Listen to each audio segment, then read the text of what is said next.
Good afternoon, all. Good afternoon. All right, fire away.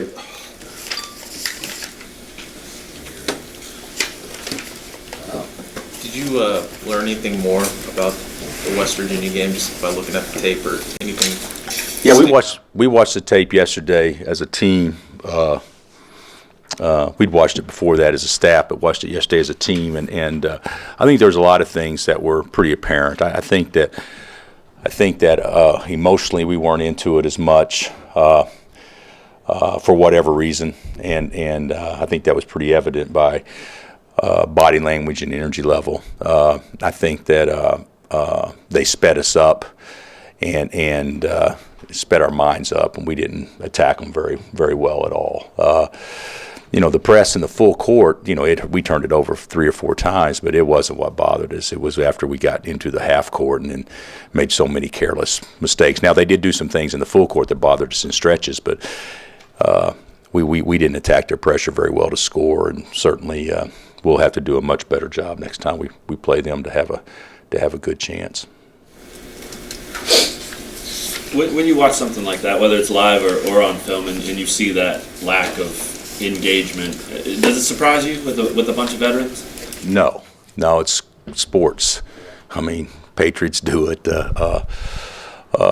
Golden State did it last night. It happens a lot of times, and sometimes talent still prevails. But when you play a team that's as talented and as good as West Virginia, that's not going to work. So even with all that being said, it's a 6-point game. We're shooting front ends with 8 minutes left, and don't convert. But it was almost like we looked tired. To me, and even the players said, some of the players, not all of them, said afterwards that it just had a little bit different feel than the other games we played of late. Even though it's usually a worse way to get defensive rebounds to throw a zone in there, did you discuss that at all? The possibility? No, you know what, we could have. To me, they shot 33%, and so that wasn't what killed us. I mean, and even though the rebound margin was they got 15, they ended up +2 on the glass, which, for a team that leads the country in rebounding, is best. It wasn't just horribly bad. What was horribly bad to me was during the teeth of the game is when they got control of it. Early on it's even. Late in the game, it's even, or we have an advantage. But during the teeth of the game, is where they really establish themselves on the glass. We talked as a staff afterwards. Should we have played our crappy 2-3 zone for a brief minute? And I almost think.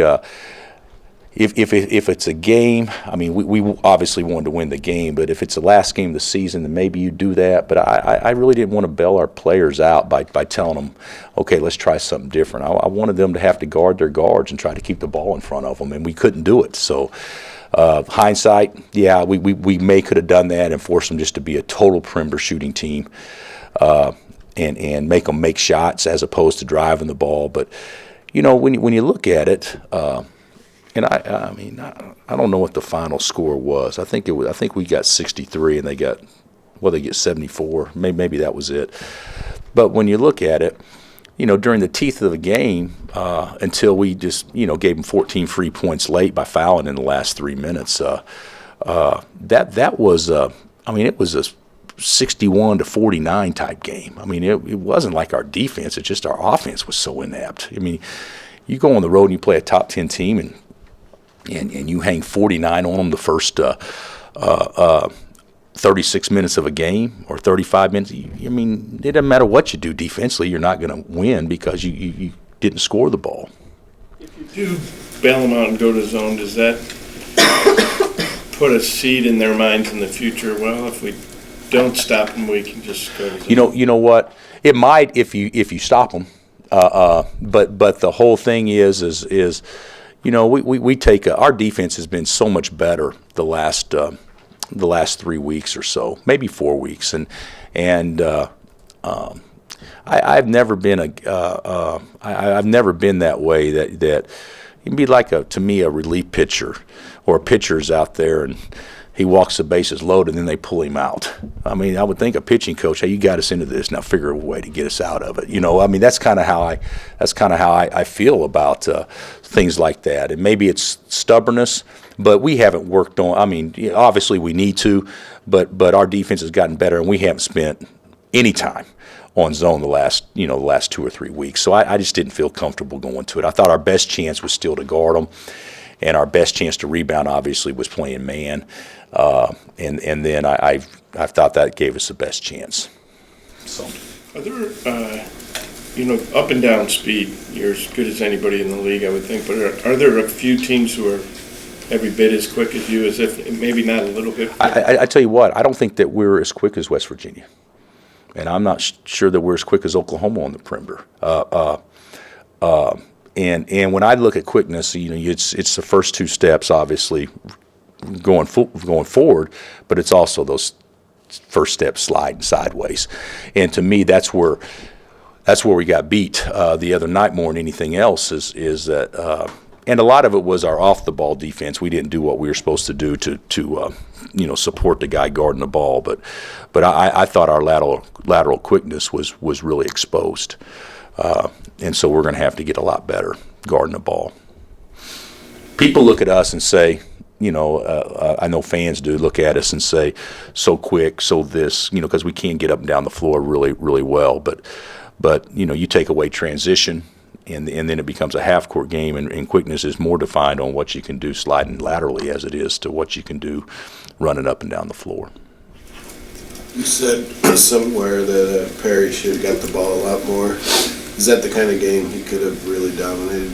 Well, he got, when you say he should have got the ball a lot more, when we go on our little 9-0 runs, Perry's the main reason offensively why we do that. So I don't understand why we go away from that.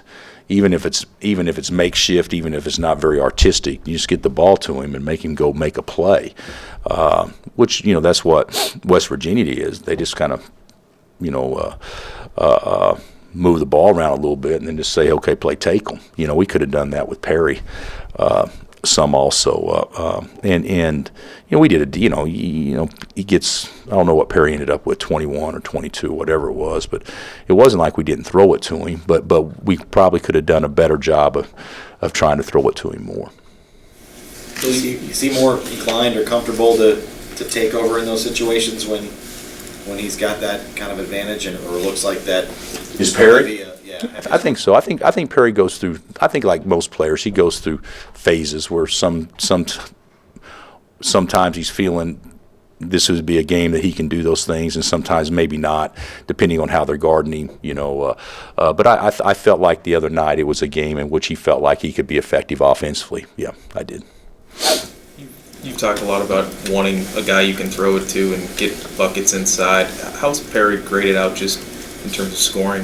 I think that I thought early in the season he would not grade out well at all, and I really feel like since Big 12 started, he's graded out very well. I think even against Oklahoma, he got up 28 shots, and although he didn't make an unbelievable percentage for him because he's a 55-60% shooter, he was aggressive enough to get up 28, and our best offense was having him attack the basket. So, and I thought that was the same way the other night.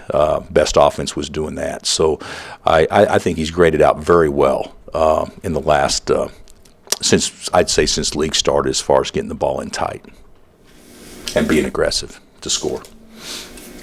In terms of getting more easy buckets next to the hoop, where do you kind of see this team ceiling at this point in the season as far as being able to get more easy shots like that? Well, against West Virginia, it wasn't very good because what West Virginia did is they had us on our heels so much that we didn't even attack the basket in transition, and we certainly, or very well, and we didn't get numbers. A big key to beating teams that press, in my opinion, is you got to make them pay for pressing you. If you just are settling in for getting across half court, then what have they lost? I mean, so you're going to turn it over some. That's a given. You're going to turn it over 15 times. So how are you going to attack? To make them pay for their pressure, and we didn't do that the other night very well at all. But I would say, other than I don't think easy baskets has been near as easy because I don't think that we've done a really good job on the offensive glass, which creates easy baskets, and I don't think we scored in transition near enough away from home. We've done a much better job at home scoring in transition what we have on the road.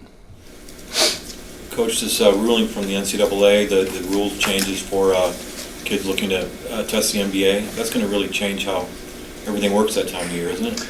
Yeah, well, everyone is hopeful that it does. You know, it's going to put. I think if kids and their families are smart, which this is, you know, they're going to get accurate information. And haven't, you know, understand the details as far as I'm not positive if the number of invites to the combine is 60 or 75, whatever it is. You know, if you're not invited to the combine, then obviously you're not on anyone's radar, regardless of what agents are telling you or what other people are telling you. And then the other thing is, if you are invited, you know, what it allows us to do is have time to train them so they don't feel like they have to leave campus to go get trained. So that's a positive. A young man would not jeopardize his collegiate eligibility if things don't work out for him. So now the way it has read in the past, you got to make a decision by a certain time, and then if you don't take your name out by a certain time, you're automatically in. But no NBA teams have had a chance to talk to you. It's only the information that we have gathered for them. Now it's a situation that if they're invited to the combine, they're going to get within 1 week exactly where they grade out at the combine. And if NBA teams, if 30 NBA teams are saying, hey, you're at best you're a late second-round draft pick and probably not draftable, then that would still give a young man a chance to come back to school.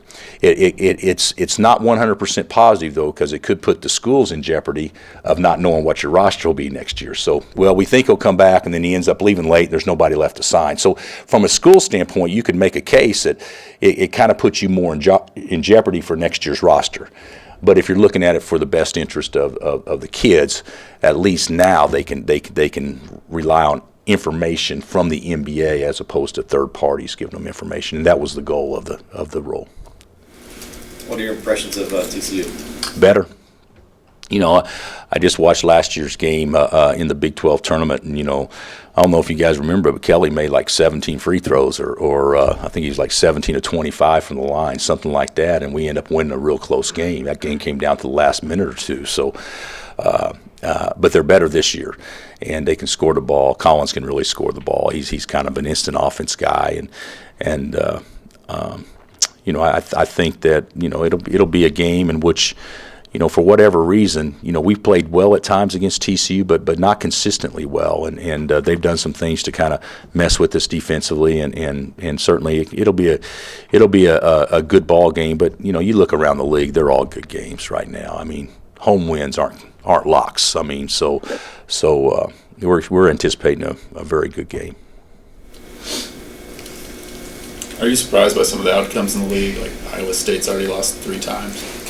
Yeah, that one surprises me a lot because I think they're obviously a terrific team and their talent level is really high. But, you know, look at the losses. I mean, you win on you lose on the last possession when you play great at OU. You know, if I'm not mistaken, it was you know, Baylor. You got a 12-point lead, you know, in the second half, so you think you're probably going to win that game at home, and then Texas, you know, is a one-possession game, you know, late, and there's a lot of teams that would be happy to be able to flip a coin going on the road saying we got a 50-50 chance to win, and they just haven't. They've just come up short on 2 last possession games against OU and Texas. But that's surprising. I don't know if there's been a lot of other surprises. I think what is surprising is the competitive nature of all our games. I mean, there's all the games are going to be very, very close for the most part. And even our game against West Virginia the other night, I mean, we didn't play well at all. They had a ton to do with that. But, you know, still, you know, it's a 6-point game with 8 minutes left on the road against a top 10 team. So it's not like it's you know, we never had a chance, although we never put ourselves in a position to put a lot of game pressure on them. Bill, we asked you a lot about this last year, but you guys are shooting, I think, around 31% of your shots from three, which is about where you guys normally are, maybe a little bit more. But with the way you guys shoot it from outside, I mean, as a staff, have you thought about ways to, should that number go up? Or Well, yeah, but don't you think teams defense us in a way to make us throw it inside more too? So I don't disagree with what you're saying at all. But I think that people are running at us and forcing us off the line or to make plays off the bounce. And the other night against West Virginia, we shot 20 out of 49. That's in that particular, I think the stats are a little bit skewed, Rustin. You should probably look at the stats in the games that are last-minute games and the percentage we shoot, as opposed to games where you control the game from start to finish and you can throw it inside and score at will. So, but I could be wrong on that. But OU, we shot. Of course, there were so many shots. But I think OU, we shot. What was it, 23 or 24 threes, something like that. And against we shot 40% of our shots were threes against West Virginia, which that number's pretty high. But I do think teams are trying to run us off the line without question. I think the number would be higher if in the games that are closer. Yes, yeah, I do. Because it's a scramble mode, especially in games where you're behind, where you're trying to come back. But yeah, I think the numbers would be higher in games that are close. Yeah. How important or how beneficial is it after a road loss to now come home, kind of get back into routine, reset? I think it's real important, and because we only get the one home game, and then we go back out. What is it? TCU, then at Okie State, and we all saw what they almost did last night. And they had a freshman go for 42. I mean, we talk about Buddy's 46. That was in 55. This kid gets 42 in 40 minutes. And the amazing stat about that, I haven't watched the tape, he made 2 threes and made 4 free throws. So I mean, so you made 16 field goals inside the arc, and you're a 6-foot guard. I mean, that's hard to do. So that obviously will be very difficult. And then back home against Texas, and I think Texas could be one of those teams that could definitely turn the corner and have a great conference season. And then you go to Ames. So it's and then we get a little break from conference play to play Kentucky. So these next 4 games, I think I don't mean a break. I mean a break from conference play, but these next 4 games leading into the Kentucky game are probably about as important a stretch as we've had. Bill, you talked about teams running you off the line. I guess what's the counter to that when you see teams running you off the line? I think drive it. Being able to put your head down and drive it and force help. That to me is what the other night we were actually 10 of 15. When LeGerald goes 1 for 2, so that was late. But BG and Svi were 0 for 5, so that's 1 for 7. So I mean, theoretically, you're what does that make us? 9 for 14, 9 for 13, something like that. All the other guys from behind the arc. But West Virginia does such a good job of pressure, and there's not open looks. There's not as many open looks. They make you go make plays. Anything else? Thanks, Coach. Okay, guys.